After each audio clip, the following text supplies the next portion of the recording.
Você já se perguntou por que coisas ruins acontecem com pessoas boas? Imagine perder tudo, sua casa, sua saúde, seus filhos, e ainda assim continuar de pé. Parece impossível, não é? Mas essa é a história real de um homem que enfrentou o pior dia da vida com uma fé que desafiou até os céus. Hoje você vai descobrir o segredo de Jó. Um segredo tão poderoso que pode mudar a forma como você encara a dor, a perda e até mesmo Deus. Antes de continuar, já deixa o seu like se você acredita que a fé verdadeira vai além dos bons momentos. Isso ajuda nosso canal a alcançar mais pessoas com histórias que tocam o coração. Havia um homem na terra de Uz, cujo nome era Jó. Não era rei, nem sacerdote, nem guerreiro, mas sua presença era reverenciada como a de um sábio que carrega consigo a paz do céu. Era íntegro e reto, temia a Deus e se afastava do mal. Sua palavra era respeitada, sua casa cheia de riso, seus campos vastos e suas mãos generosas com os necessitados. Jó possuía 7 filhos e 3 filhas, e cada um deles era uma bênção. Viviam em harmonia, celebrando a vida com festas, jantares e vínculos de verdadeira amizade. A cada ciclo de comemoração, Jó oferecia sacrifícios a Deus em favor de seus filhos, dizendo em seu coração: talvez tenham pecado em segredo, talvez tenham ofendido ao Altíssimo sem saber. Tal era sua vigilância, tal era sua reverência. Seus bens eram incontáveis: 7.000 ovelhas, 3.000 camelos, 500 juntas de bois e 500 jumentas. Seus servos eram muitos, e seu nome era conhecido em todas as regiões. Mas não era apenas a riqueza que o distinguia. Era a sua alma.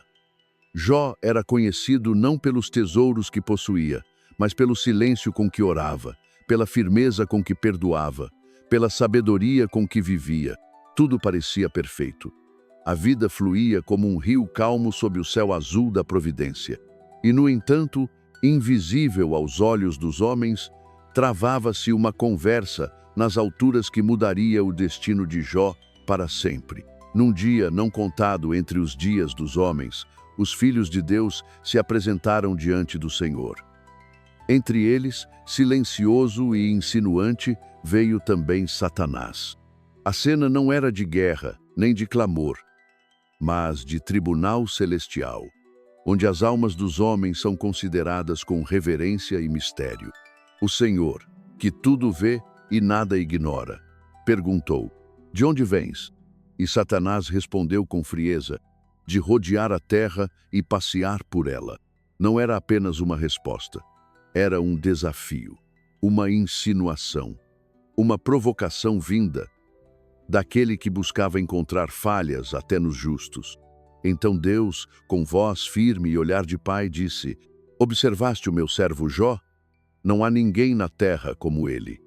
Homem íntegro, justo, temente a Deus e que se desvia do mal. Mas o adversário, com um sorriso disfarçado de lógica, questionou: por acaso Jó teme a Deus de graça? Acaso não o cercaste de proteção? Não abençoaste o trabalho das suas mãos? Ele é próspero, porque o Senhor o favoreceu, mas toca em tudo o que ele tem, e verás se não blasfema contra ti na tua face. Era o som do desafio, era o sussurro da dúvida lançado contra a fé verdadeira. E Deus, conhecendo o coração de Jó melhor do que qualquer criatura, disse: eis que tudo o que ele tem está em teu poder. Somente não estendas tua mão contra ele.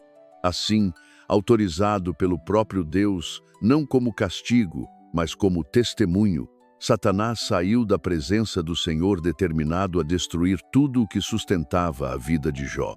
Não sabia ele que aquilo que sustentava Jó não podia ser tocado, sua fé. Então veio o dia. Um dia comum, sem presságios. O sol nasceu como sempre.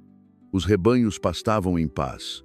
Os servos iam e vinham pelos campos. Os filhos de Jó estavam reunidos, celebrando na casa do primogênito. E Jó, talvez naquele momento, orava: Mas de repente, como ventos invisíveis que se transformam em tempestade, a calamidade começou a cair. Um mensageiro correu até Jó, ofegante, com o rosto pálido como a morte. Estávamos com os bois arando e as jumentas pastando perto. De repente, os sabeus atacaram. Levaram tudo. Mataram os servos. Só eu escapei para contar. Jó mal teve tempo de absorver as palavras, quando um segundo mensageiro chegou.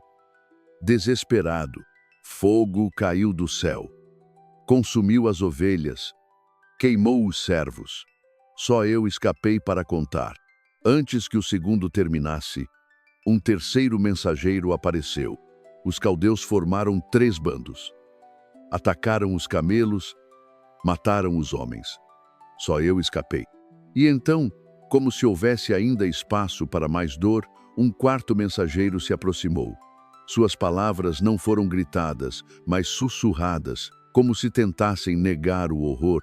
Teus filhos e filhas estavam juntos, banqueteando-se.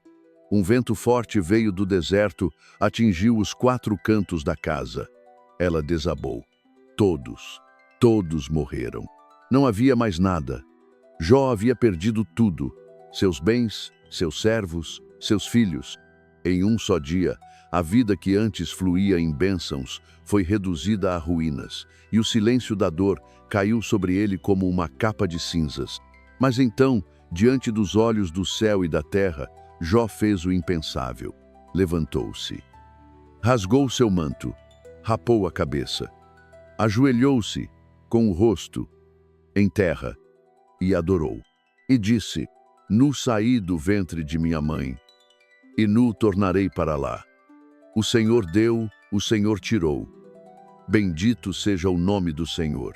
E em tudo isso, Jó não pecou, não murmurou, não blasfemou. Seu coração estava despedaçado, mas sua fé permanecia em pé como uma rocha no meio da tormenta. O céu permanecia calado, como se os anjos observassem em reverência o sofrimento de um homem que não amaldiçoou seu Deus mesmo ao perder tudo. Mas aquele que havia desafiado a fé de Jó ainda não estava satisfeito. Como um predador que ronda a presa ferida, Satanás voltou à presença do Altíssimo. De onde vens? Perguntou o Senhor. Com voz tranquila, mas cheia de autoridade. De rodear a terra e passear por ela, respondeu Satanás, como da primeira vez, tentando esconder sua intenção por trás de palavras comuns. Então Deus, apontando para seu servo ferido, mas não derrotado, disse: Observaste o meu servo Jó? Ele ainda mantém sua integridade, embora me incitasses contra ele para o destruir sem motivo. Mas o adversário, astuto e implacável, respondeu: Pele por pele. Tudo o que o homem tem, ele dará por sua vida. Toca, pois, em seus ossos e em sua carne, e verás se ele não blasfema contra ti em tua face. Deus conhecia a alma de Jó, seu íntimo mais profundo. Por isso, permitiu que Satanás o tocasse mais uma vez. Eis que ele está em teu poder. Somente preserva-lhe a vida. E assim, como um vento escuro que atravessa a alma, a nova prova veio. Não com lanças, não com ladrões, mas com dor silenciosa, aguda, que perfura os ossos e resseca a esperança. Jó foi ferido com chagas malignas, da planta dos pés até o alto da cabeça. Feridas abertas, inflamadas, insuportáveis ao toque. Sua pele queimava, seus olhos se apagavam, sua carne latejava em sofrimento constante. E ele, outrora senhor de terras e rebanhos, assentou-se sobre cinzas, longe de todos, raspando suas feridas com um caco de cerâmica. Nenhum remédio, nenhum alívio, apenas cinza, dor e silêncio. Sua figura era irreconhecível. Onde antes havia dignidade, agora havia devastação. Onde antes havia honra, agora apenas solidão. Foi então que sua esposa, dilacerada pela perda dos filhos e assombrada pela decadência do homem que ela amava, aproximou-se dele com olhos fundos de desespero.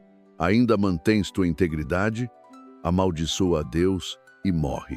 Mas Jó, mesmo coberto de feridas, mesmo quase sem forças para respirar, respondeu com voz firme: falas como uma mulher insensata. Receberemos de Deus o bem e não o mal? Ele não a condenou, não a expulsou. Entendeu que a dor também havia invadido o coração dela. Mas sua fé, mesmo ensanguentada, não se dobrou. E em tudo isso, Jó não pecou com seus lábios. As notícias sobre o infortúnio de Jó chegaram longe, como ondas que cruzam o deserto e alcançam os confins das nações. Seus amigos ouviram: Elifaz, de Temã, Bildade, de Suá, Isofar, de Naamá, homens sábios, respeitados, viajantes de longas jornadas e palavras densas, ao saberem da calamidade de Jó, combinaram entre si ir ao seu encontro, consolar e mostrar solidariedade, e partiram, mas nada os preparou para o que veriam. Ao se aproximarem da região onde Jó se escondia, viram ao longe uma figura encurvada, coberta de feridas, sentado sobre cinzas, rodeado por silêncio e moscas. Seus corpos estremeceram, suas mãos foram ao peito e seus olhos se encheram de espanto e tristeza. Não o reconheceram de imediato. Então, num gesto ancestral de luto e reverência, rasgaram seus mantos e lançaram pó ao ar, sobre as próprias cabeças. Eram amigos verdadeiros que sofriam com a dor alheia. Aproximaram-se sem palavras, pois o sofrimento era grande demais para ser nomeado. Sentaram-se com ele no chão, não numa cadeira, não num banco no pó, ao lado da dor, e ficaram ali 7 dias e 7 noites, sem dizer uma palavra, porque viam que a dor de Jó era imensa demais. 7 dias em silêncio. Em tempos antigos, o número 7 representava plenitude. Era como se o silêncio fosse o único idioma capaz de traduzir a intensidade da tragédia. Não se atreveram a dar conselhos. Não se apressaram em interpretar. Não julgaram ainda. Apenas ficaram, olharam, sofreram juntos. A presença deles era, por si só, um ato de reverência à profundidade da dor humana. Mas o silêncio não duraria para sempre. Na alma de Jó, algo fervilhava. A dor física era constante, mas era a dor da alma que o consumia.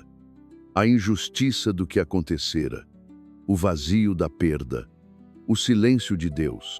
E então, no 8º dia, com a garganta seca e o espírito em brasas, Jó falou: não a Deus, não aos amigos, mas ao tempo, à existência, ao destino, pereça o dia em que nasci. Suas palavras eram um lamento profundo, um grito que rompeu o véu do silêncio. Jó não amaldiçoou a Deus, mas amaldiçoou sua própria existência. Desejou nunca ter nascido, ou ter morrido ao nascer. Por que me tiraste do ventre, Senhor? Para que ver a luz? Apenas para me cobrires de trevas. Seus amigos escutaram. Seu choro era mais fundo que palavras. Era o peso de uma alma humana enfrentando o abismo. E então eles falaram: mas essa será outra parte da história. Depois de 7 dias e 7 noites de silêncio, a dor encontrou sua voz.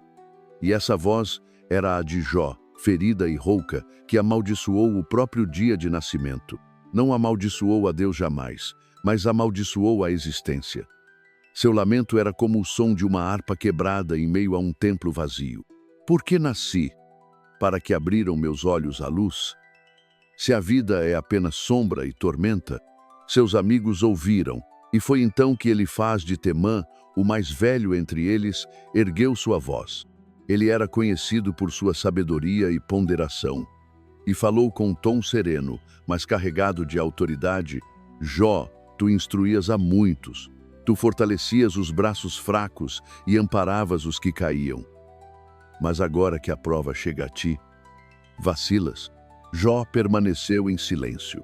Lembra-te, acaso já pereceu o inocente? Ou onde foram destruídos os retos? Elifaz acreditava na justiça infalível de Deus. Para ele, o sofrimento era sempre fruto do erro, um reflexo da lei moral do universo. E continuou: vi que os que lavram a maldade e semeiam o sofrimento, isso mesmo colhem, pelo sopro de Deus perecem. E então, para reforçar suas palavras, Elifaz contou uma visão que tivera em sonho, uma presença invisível que lhe sussurrara no ouvido. Acaso o homem seria justo diante de Deus? Seria puro aquele que foi formado do pó? Essas palavras ecoaram entre os amigos. Eram convincentes, eram lógicas, mas para Jó, ferido e abandonado, soaram como lanças no peito. Elifaz tentou consolar, mas o que ofereceu não foi consolo, foi doutrina. Falou ainda sobre a correção divina. Bem-aventurado é o homem a quem Deus corrige. Não desprezes a disciplina do Todo-Poderoso. E concluiu com promessas. Se te voltares para ele, serás restaurado. Deus te livrará da angústia. Terás paz e verás tua descendência crescer como a erva do campo. Elifaz acreditava que estava ajudando, mas falava do alto de uma torre que não conhecia a escuridão em que Jó se encontrava. Jó o escutou, esperou e respondeu com o coração em brasas. Ah, se o meu pesar fosse todo pesado, começou Jó, sua voz entrecortada. Seria mais pesado que a areia do mar. Ele não atacou Elifaz, mas revelou o abismo onde estava mergulhado. Sua alma, ferida, se debatia entre a fé e o desespero. As flechas do Todo-Poderoso estão em mim.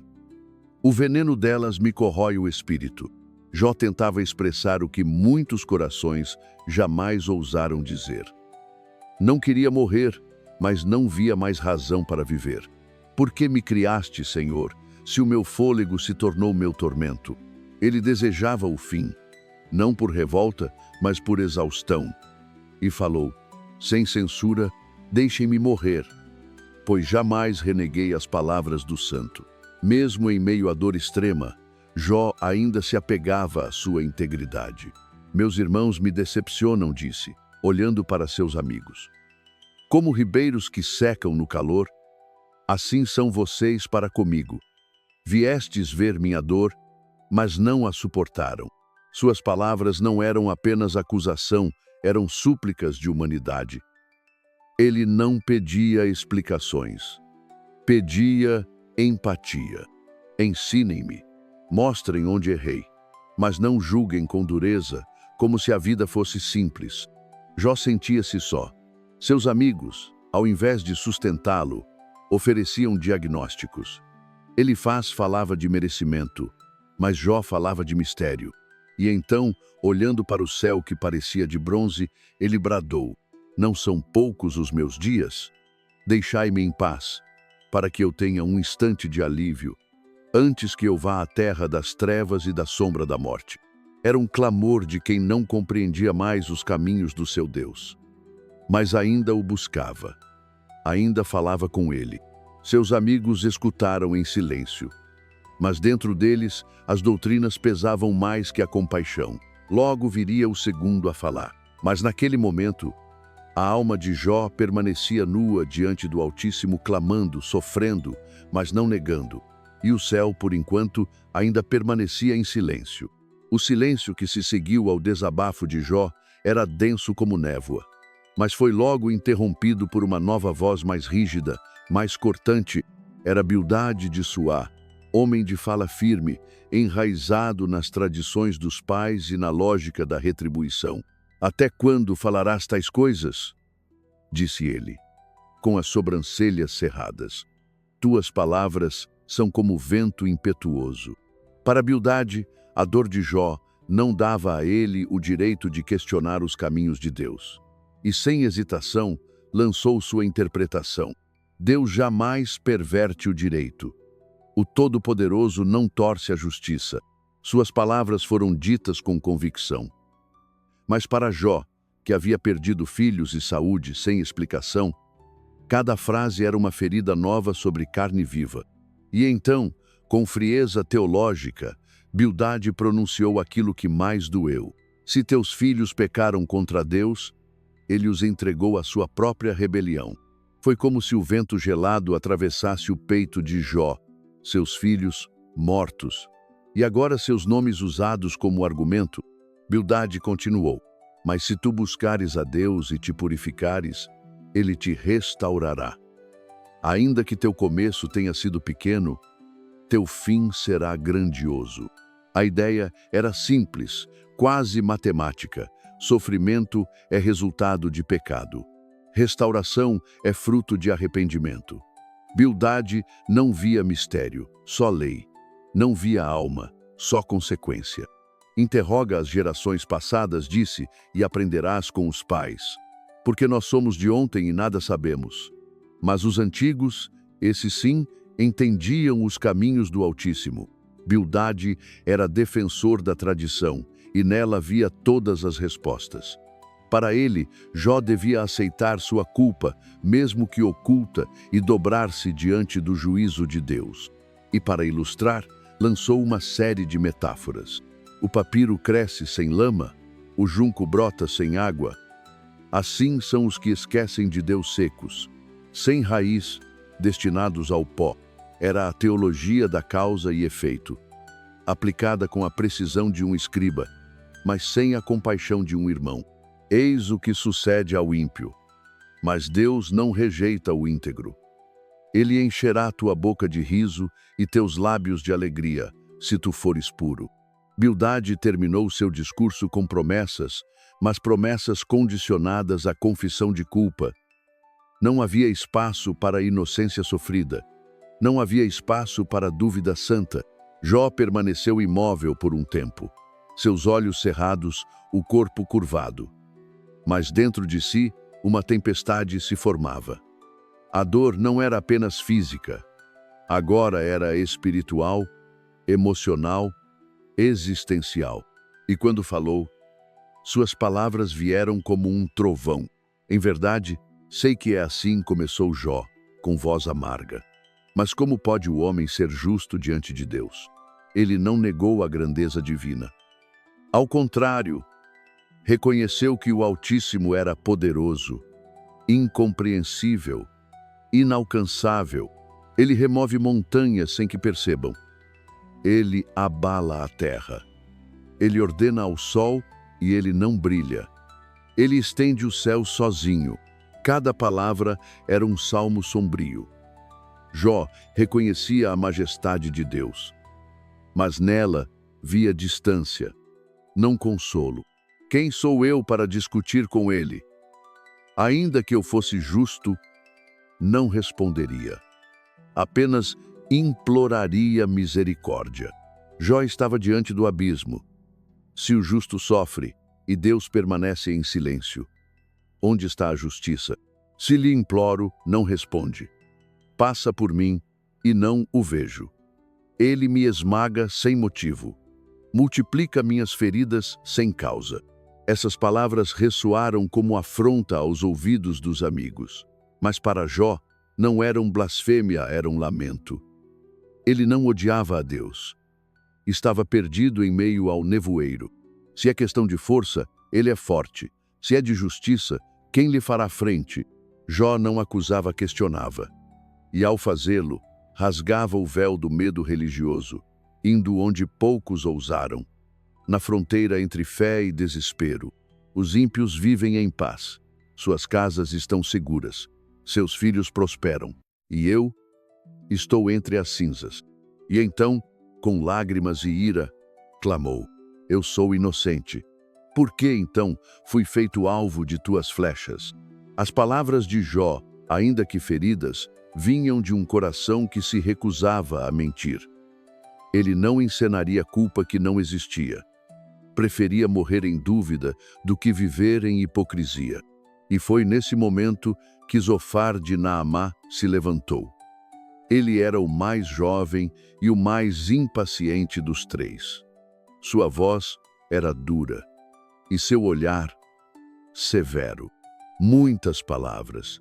E ninguém vai responder? Tua tagarelice fará calar os homens? Zofar não via sofrimento, só arrogância.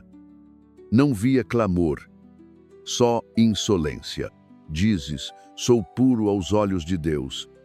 Ah, se Deus falasse, ele te mostraria a sabedoria verdadeira. E então, num golpe que misturava doutrina com desprezo, Zofar disse, Deus está te castigando menos do que mereces. Era como vinagre em ferida aberta. Zofar prosseguiu, consegues penetrar os segredos de Deus? Aprofundar o mistério do Todo-Poderoso? Para ele, o sofrimento de Jó era justo. E se não havia pecado visível, então havia pecado escondido. A questão não era se Jó pecara, mas quanto. Se preparares teu coração, se estenderes tuas mãos para Deus, se lançares a iniquidade longe de ti, então levantarás teu rosto sem mancha. Zofar falava como um juiz, prometia alívio, mas somente se Jó se humilhasse. Só havia um caminho, em sua visão, confissão, arrependimento, restauração. Os olhos dos ímpios falharão, concluiu, e não escaparão. Sua esperança será entregar o espírito. E então Zofar se calou. As palavras pairaram no ar, cortantes, indigestas. Jó agora estava diante não apenas da dor, mas da acusação. Amigos que vieram consolar agora lançavam peso sobre seus ombros. Mas Jó, mesmo ferido, não se calaria. O silêncio que seguiu as palavras de Zofar era espesso como poeira sobre ruínas. Jó permanecia curvado, não de culpa, mas de peso. Suas mãos calejadas, agora feridas e fracas, tremiam, seus olhos ardiam, secos de tantas lágrimas já vertidas. Mas sua voz se ergueu, não contra os amigos, mas contra o céu. Oh Deus, quem sou eu para discutir contigo?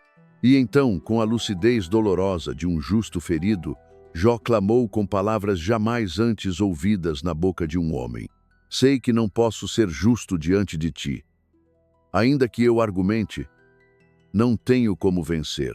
Ainda que eu me lave com neve e purifique minhas mãos com sabão, tu me mergulharás no lodo, e até minhas roupas me desprezariam.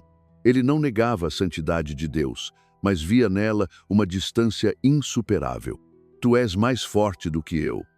Como então posso responder-te? Jó não ousava acusar, mas se angustiava com a ausência de explicações. Ele olhava para as montanhas e via o Criador. Olhava para o céu estrelado e via o autor do cosmos. Mas ao olhar para seu próprio corpo ferido, para seus filhos mortos, para sua alma despedaçada, via apenas o mistério. Ele não é homem como eu, para que eu possa dizer-lhe, venha, conversemos. Não há entre nós um árbitro, um mediador que ponha a mão sobre nós dois. Era o grito do homem que sente Deus grande demais, distante demais, perfeito demais, inacessível. Mas mesmo nesse abismo de percepção, Jó não perdeu a fé. Ele clamava ao próprio Deus, não o abandonava, não o substituía, não o ignorava. Mesmo sem entender, continuava buscando. Lembra-te de que me formaste como barro, e agora queres tornar-me ao pó? Era uma lembrança do pó da criação. Um homem apelando ao seu Criador, dizendo, tu me moldaste com amor, e agora me deixas quebrar? E então ele vai além. Não me vazaste como leite, não me coalhaste como queijo, vestiste-me de pele e carne, entreteceste-me de ossos e tendões, concedeste-me vida e graça. Jó lembrava com ternura de sua origem, não apenas biológica, mas espiritual.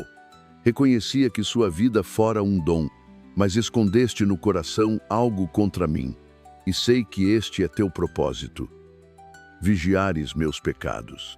Sua alma vacilava entre o louvor e o lamento, entre a memória da graça e a dor da ausência. Era como se dissesse, se eu pequei, destrói-me com justiça. Mas se não pequei, por que me esmagas como um inimigo? Essa era a crise do justo. Não a perda dos bens, mas a perda de sentido. Jó não desejava riquezas de volta. Ele desejava ser ouvido, ser compreendido, ser lembrado. A madrugada parecia eterna. O céu, sem estrelas. A brisa noturna não aliviava as chagas. E Jó, sentado entre as cinzas, com as mãos sobre os joelhos, ergueu novamente sua voz. Mas agora, não mais a seus amigos. Não aos céus em abstração, mas diretamente a Deus. Minha alma está farta da vida, disse ele, quase num sussurro. Deixai-me. Quero falar com amargura. A oração de Jó não era tranquila, nem cerimonial. Era um grito cru, humano, íntimo. Era o tipo de prece que nasce não dos lábios, mas das entranhas. Diga-me, ó Deus, por que me condenas? Que proveito tiras em me oprimir? Era uma pergunta que soava audaciosa, mas não era de rebelião. Era de um filho tentando entender o silêncio do pai. É bom para ti oprimir, rejeitar a obra das tuas mãos e favorecer os desígnios dos ímpios? Jó comparava sua vida com a dos maus. Eles prosperavam, seus filhos viviam, suas casas estavam de pé. Mas ele, que orava por seus filhos, que jejuava, que temia, agora estava quebrado, tem olhos de carne, como os nossos, ó Senhor. Ou vês como o homem vê. Era como se Jó dissesse: Tu és eterno, imenso, glorioso, mas consegues sentir minha dor?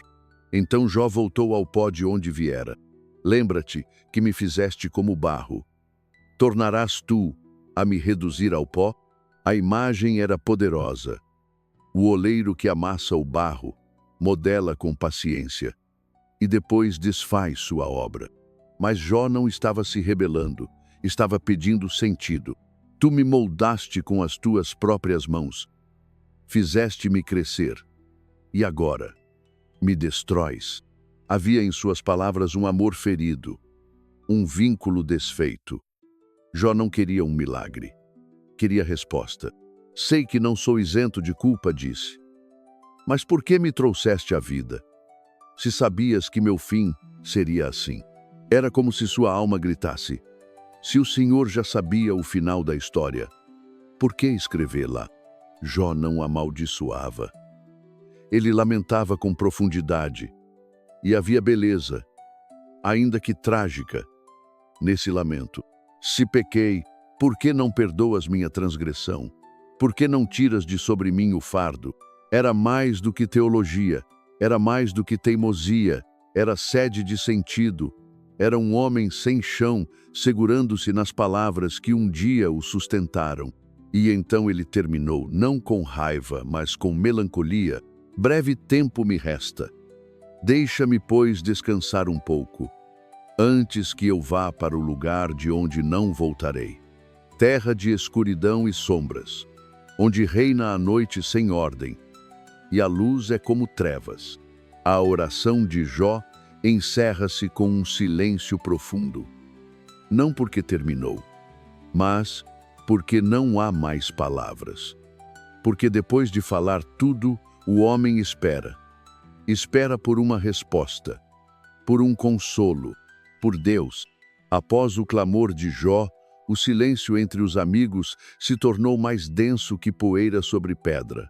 O sofrimento havia falado, não com queixas vazias, mas com a força de quem ama e ainda assim se sente abandonado. Mas mesmo diante da sinceridade rasgada de Jó, os amigos ainda estavam presos à rigidez da teologia que não admite mistério. E mais uma vez, Elifaz de Temã ergueu sua voz, mas agora com menos compaixão e mais censura. Jó, você julga que suas palavras podem mudar a ordem do céu, que seus gritos calam a justiça? Seu tom era grave, como o de um juiz cansado. Você diz que é puro, mas suas palavras revelam o contrário. O temor de Deus, que antes habitava em ti, parece ter se esvaziado. Que proveito há em acusar o Eterno, se não aceitas sequer a possibilidade de tua própria culpa? Jó ouviu, mas não respondeu imediatamente. Seus olhos olhavam para o horizonte, como quem espera que o céu se abra. Não por milagre, mas por misericórdia. Elifaz continuou: acaso o homem pode ser útil a Deus? Pode o Todo-Poderoso lucrar com tua justiça? Era como se dissesse: Você é pequeno demais para exigir explicações. Deus não te deve nada. Você diz que é inocente. Mas não vê que a escuridão em que está pode ser o reflexo de sua própria sombra. Ele falava como quem carrega uma balança na mão e mede o mundo com pesos antigos. Se você preparar seu coração, Jó, e afastar de si a maldade, Deus o levantará novamente. As palavras de Elifaz vinham como promessas, mas promessas com condições. Promessas que soavam como exigências. Como se a dor de Jó só tivesse validade se confessasse um pecado que ele não conhecia. Deus exalta os humildes e abate os arrogantes. Cuidado para que sua voz não se perca em vaidade. E então Elifaz se calou, julgando ter falado em nome da verdade. Mas Jó, aquele que era o alvo da dor, preparava uma resposta que não vinha do orgulho, mas da profundidade de uma fé machucada, porém viva.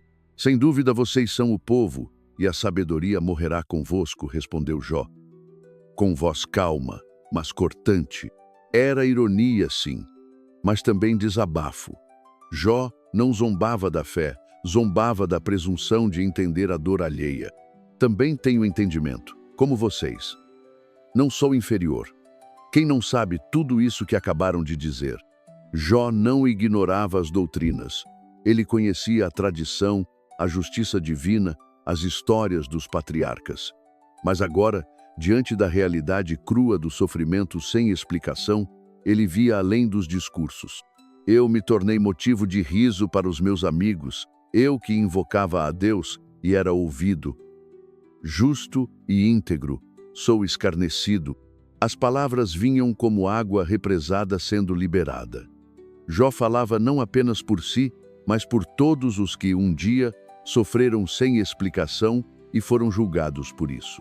Os que estão em segurança desprezam a desgraça, dizem ao que tropeça: levantai-te, mas não veem que suas casas estão em paz não por justiça, mas por acaso. As tendas dos ladrões prosperam, os que provocam a Deus vivem em paz, e em suas mãos ele põe a bênção. Era um paradoxo, um soco no estômago das crenças simplistas. Jó confrontava a doutrina da retribuição com o fato de que o mundo não é tão simples assim. E então, voltando-se ao céu, Jó fez algo inédito. Chamou a própria criação como testemunha. Pergunta agora às bestas, e elas te ensinarão. Às aves do céu, e elas te dirão. Ou fala com a terra, e ela te instruirá. Os peixes do mar te contarão. Era como se dissesse: a natureza entende o que vocês não veem, que há dor sem culpa, que há ciclos sem sentido humano, que há silêncio até mesmo entre as criaturas de Deus. Quem não sabe que tudo isso vem da mão do Senhor? Jó reconhecia que tudo estava sob o controle do Criador, mas mesmo assim não compreendia por que o justo sofria. Em sua mão está a alma de tudo que vive e o espírito de toda a carne humana. E então, como quem interroga a própria fé, Jó prosseguiu: com os anciãos está a sabedoria, com os de idade o entendimento? Sim, com Deus está a sabedoria e a força. A ele pertencem o conselho e o entendimento. Mas se Deus derruba, quem pode levantar? Se fecha algo, quem pode abrir? Jó não negava o poder de Deus, mas esse poder agora o assustava. Eis que ele destrói, e não se pode reconstruir. Fecha o homem na prisão e ninguém o liberta. Se retém as águas, elas secam. Se as solta, devastam a terra. Era a visão de um Deus absoluto, imenso, e que por alguma razão não o respondia. Ele confunde os sábios e faz os juízes andar sem rumo. Solta os cintos dos reis. Leva os príncipes ao cativeiro. Faz os líderes errar em desertos sem caminho. Jó descrevia um Deus que age para além da lógica humana, que dá e tira, exalta e abate, cala e fulmina. E nessa imensidão, onde está o homem? Ele despoja os entendidos de sua sabedoria e tira o discernimento dos velhos. Jó agora via que nem a idade, nem a experiência, nem os discursos longos davam conta do mistério que é viver diante de um Deus que não se explica, mas se revela quando quer. E então, exausto, Jó calou. Não por derrota, mas por reverência. Pois sabia que a resposta que ele procurava não viria dos homens. Ainda não sabia, mas o vento já começava a soprar. E no horizonte, o redemoinho da revelação já se formava. Jó estava diante de 3 amigos que não o compreendiam. Estava diante de uma dor que não cessava. E diante de um Deus que ainda não havia respondido. Mas algo dentro dele se mantinha vivo. A coragem de falar. Não para os homens, mas para o próprio Criador. Ele respirou fundo, e sua voz, ainda que rouca, soou clara. Eis que os meus olhos viram tudo isso. Os meus ouvidos ouviram e entenderam. O que vocês sabem, eu também sei. Não sou inferior a vocês. Era a resposta definitiva aos discursos de Elifaz, Bildade e Zofar. Mas Jó não estava interessado em vencer debates. Ele queria ser ouvido por Deus. Contudo, eu falaria com o Todo-Poderoso. Desejo defender-me diante de Deus. Era uma petição, um pedido de audiência com o Supremo Juiz. Uma convocação ao Tribunal Celestial, não como réu, mas como homem em busca de justiça. Vocês, porém, são forjadores de mentiras. Todos vocês são médicos inúteis. Oxalá calassem por completo, isso seria sabedoria. Jó os acusava de aplicarem fórmulas prontas a um sofrimento que era único. Chamava-os de curandeiros de palavras, mas incapazes de curar feridas reais. Vocês falarão iniquidade em nome de Deus? Defenderão o Todo-Poderoso com mentiras? A crítica de Jó era profunda. Defender Deus não exige calar a dor alheia. Pelo contrário, negar a realidade do sofrimento justo é macular a justiça divina. E então, como quem se despe da armadura da religião e se apresenta nu, Jó se dirigiu ao céu. Senhor, concede-me 2 coisas. Não retires a tua mão de sobre mim e não me espantes com o teu terror. Jó reconhecia o poder de Deus, mas suplicava que a majestade divina não esmagasse a frágil criatura que ousava falar. Chama-me, e eu responderei. Ou deixa-me falar, e tu me responderás. Era mais que súplica, era uma oração feita com o coração exposto. Jó não exigia respostas, ele pedia encontro. Quantas culpas e pecados tenho eu? Faze-me conhecer a minha transgressão e o meu pecado.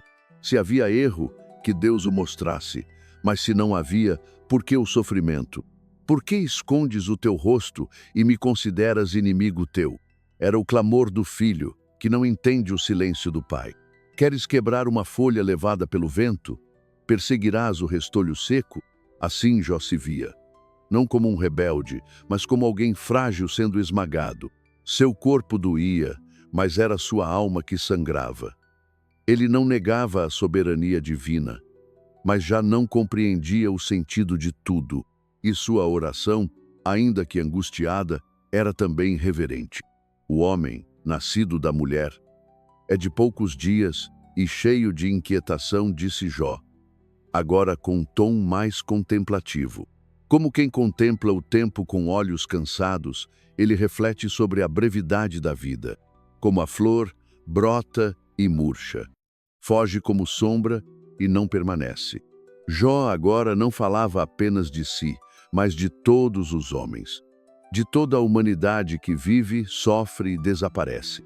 E sobre esse ser tão breve, tão frágil, levantas os olhos e o levas a juízo contigo, era como se dissesse, Senhor, por que pesar tão fortemente sobre uma criatura tão efêmera? Jó não negava a justiça divina, apenas questionava se ela cabia sobre quem mal tem tempo de viver. Quem do imundo tirará coisa pura?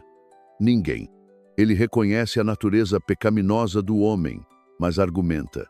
Se somos limitados, frágeis, passageiros, por que esperar de nós mais do que conseguimos suportar?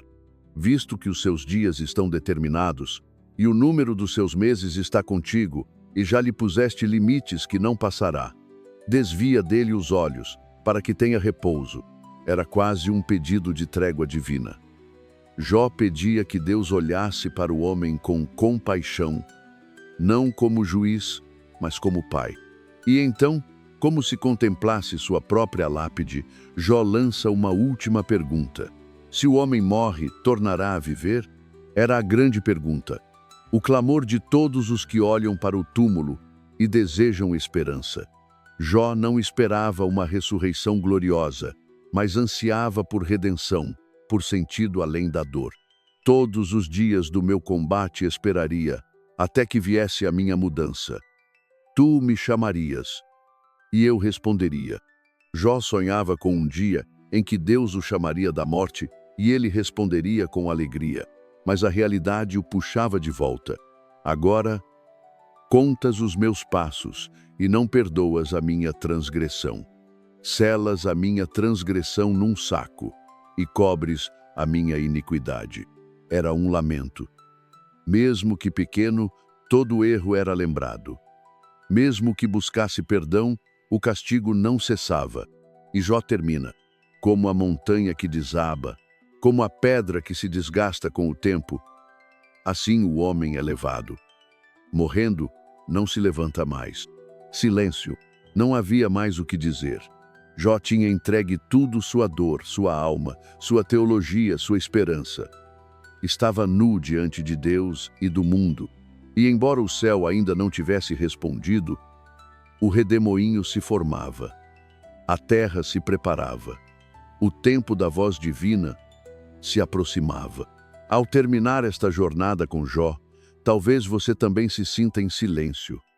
Um silêncio que não é vazio, mas cheio de perguntas, cheio de peso, cheio de humanidade. Jó não encontrou todas as respostas. Ele não recebeu fórmulas. O céu, por um tempo, continuou em silêncio. Mas mesmo assim, ele não abandonou a busca. Mesmo entre cinzas, mesmo entre feridas, Jó continuou falando com Deus. E é esse o segredo que atravessa os séculos. A verdadeira fé não é feita de certezas absolutas, mas da coragem de continuar buscando quando tudo parece ruir.